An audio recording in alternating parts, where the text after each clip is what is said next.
Hi, I'm Greg Hunter. This is the weekly news wrap-up for Friday, November 16th, 2012. Well, the Benghazi 9/11 attack, where our U.S. ambassador was assassinated along with a couple of CIA agents and another diplomat, didn't get a lot of attention in the media. I mean, this happened 9/11/12. And, there are all kinds of crazy stories that it was a spontaneous attack caused by, demonstration outside the embassy. That didn't happen. Total fiction. There was a live feed allegedly going into the White House Situation Room. People were told to stand down. That's the reports. Not a lot of, mainstream media coverage. But then this General Petraeus thing happens. He's basically, having an affair with his biographer, this hot woman that he's sleeping with. And he abruptly steps down. And look at the coverage now on this. This is just USA Today. USA Today on the front page of every paper this past week. And then you open it up to the middle of the paper and check this out. I mean, they are sparing no expense. And, of course, notice all the advertising, with this. And, I mean, day after day you have schematics and spider webs and who knew who and who was seeing what. And, of course, don't forget the advertising down there. And isn't this a sad statement on our mainstream media?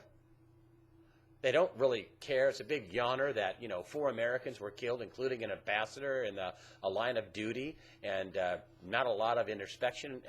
Not a lot of questions for the president or the administration. And then this Petraeus thing happens after the election, and all hands on deck. It's all Petraeus all the time.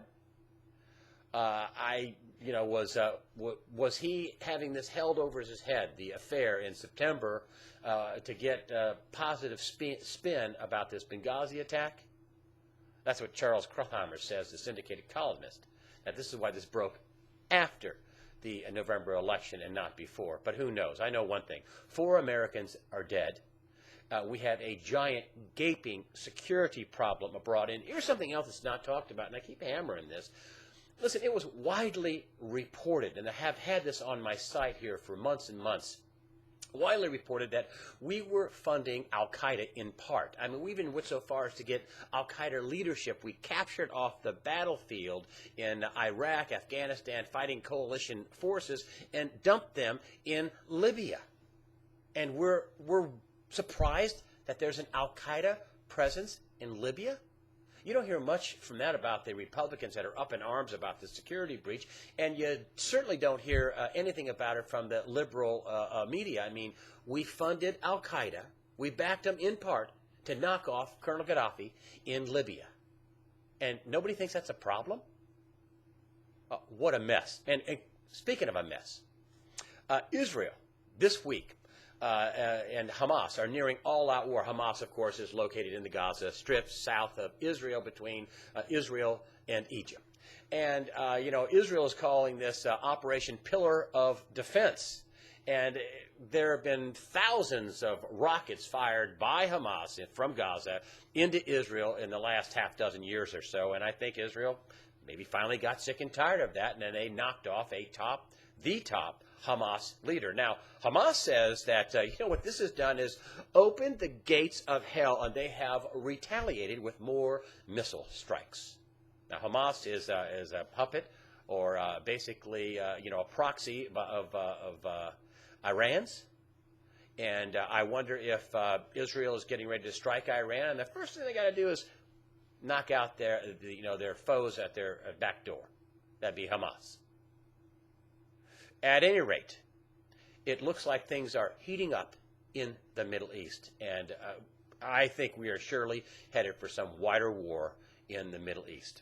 Next up, the stock market has been down about 5% ever since Barack Obama won his re-election bid. And a lot of people are, afraid of the fiscal cliff. I mean, basically we have, the president back in power.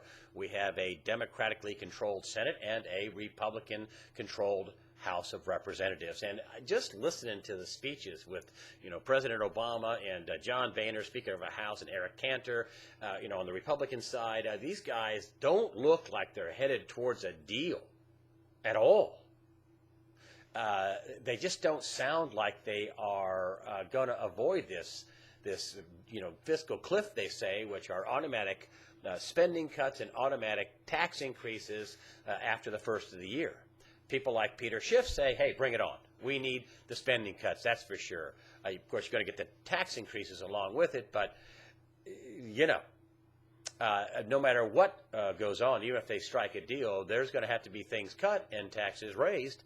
We are in deep, deep debt. Can they avoid the fiscal cliff? It doesn't sound that way to me, but I'm hoping I'm wrong. And have you heard about the Texas secession, petition that they've got on the White House website? Texas, basically citizens there are, wanting to secede from the union, separate from the union. There's a funny point of fact, or an interesting point of fact, that Texas is the only state in the union that was once its own country. They are the only one that was once their own country.